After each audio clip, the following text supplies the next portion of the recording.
Greetings, Connoisseurs of Chaos, and welcome to the second of my video blogs. It's been a long time coming, but it's arrived at last. Thanks for the comments that you fed back about the first one.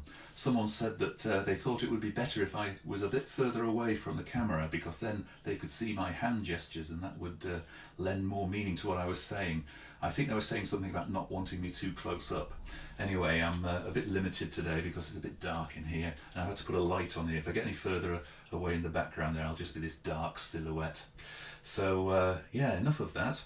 What's been happening? Well, as of this week, the subscribers, the Connoisseurs of Chaos, are now double the number, which is amazing. It's all come through the launch of my latest book. A lot of you have signed up.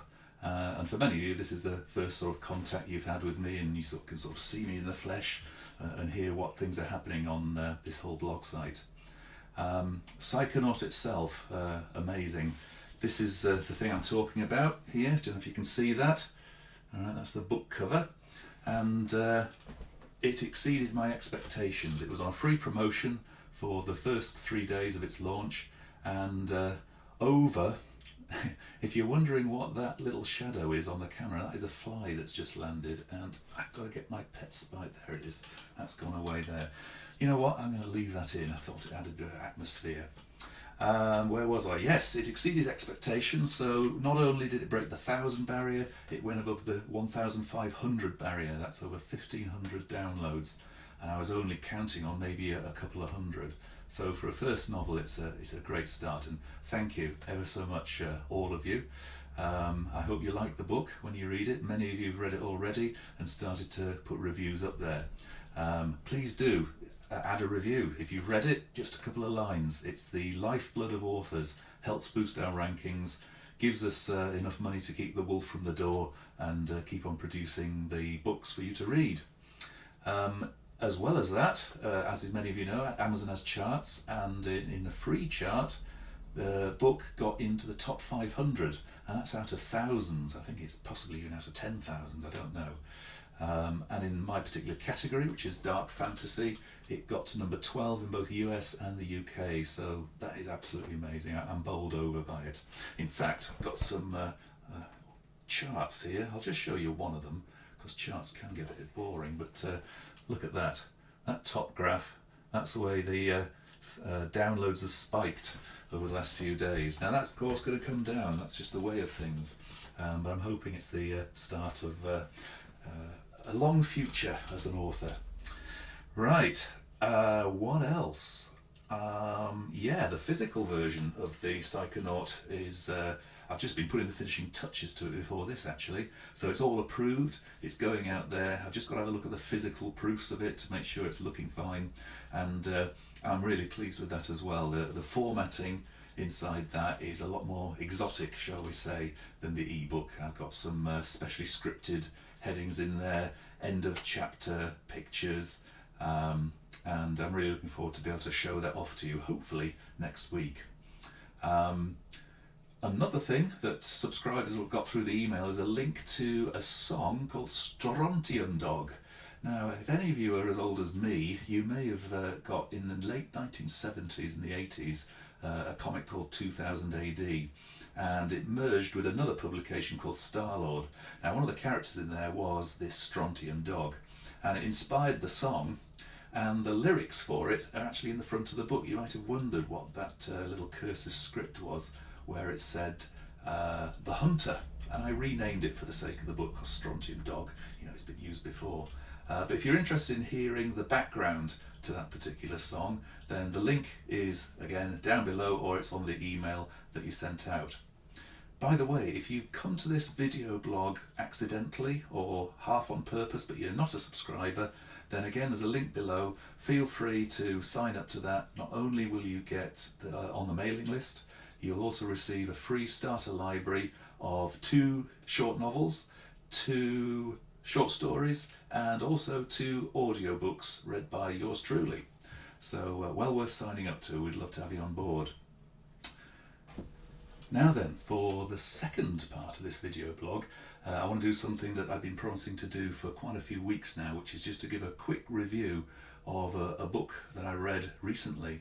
And this is quite an amazing book. Not only is it a good read, but it was written by a chap called Chris Fox. In fact, I'll show you the cover there. Okay, it's called Destroyer, and it's a science fiction book. It's probably aimed at sort of upper youth, young adult category. It's certainly nowhere near as dark as the novels that I write, and as such, it's quite palatable for every taste. It's more than amazing because Chris Fox actually wrote it and edited it in 21 days. That's a 65,000 word novel in 21 days. How did he do that? If you want to know, he's got a great blog running. It's called the 21 Day Challenge, and again you'll find the link below this. Do check him out. He's got lots of insights into self-publishing on there. He talks about how he wrote it. He even shows you screenshots of the process he went through. So, as a writer myself, I found that fascinating. As to the book itself, I've read it. I've put a long review on Amazon, so I'm not going to go through all of that. Do feel free to have a look at it, and I thoroughly recommend it. The big question was, can someone write a book that fast and maintain the quality? And I have to say a resounding yes to that. You look at what is produced, it's an entertaining read, it's got some great characters. It's, I would say, on a sort of epic fantasy, sorry, not epic fantasy, epic sci-fi sort of level, so maybe a sci-fi opera type of vibe to it. It's got some great technology, some new insights into how people get from one end of a galaxy to another. It's got some great villains in the form of the Void Wraith, and I was hooked on it. I was reading it through and accelerating towards the end. I don't think Chris Fox is going to always do his novels in 21 days. It was a particular challenge, and he stepped up to the plate and he accomplished it. But it's part of a series. It's a trilogy called the Void Wraith Trilogy, and definitely recommend you having a look into that there. I gave it 4 stars on Amazon, so in my book that is a solid, good read, not just above average, it's well above average. The other book that I've read recently is a strange one really. It's called By the Time We Leave Here We'll Be Friends, and that's the cover there. It's by a chap called David Osborne, and he writes in a category which I've never heard of before called Bizarro. So you might call it weird fiction. It's not quite the same as speculative fiction, but he is not just an author but a tutor on the site Literary Actor. So it's the same site that you find authors like Craig Clevenger, and trying to think of his name now, it'll come to me in a minute, wrote The Fight Club. It's Chuck Palahniuk, if I pronounce that correctly. So check that out. He does courses on how to write this sort of fiction, and it's one of those books. It's a short read, but you're just sort of drawn into it, and it's quite a horrifying read. It's not supernatural or anything like that. It's set in Siberia, in the gulags there. It's about prisoners who have to try and eke out their existence and remain alive, and a sort of collaboration between them and the prison guards. And you start to wonder by the end of it who are the prisoners and who are the captors. So anyway, I'm going to round that up for now.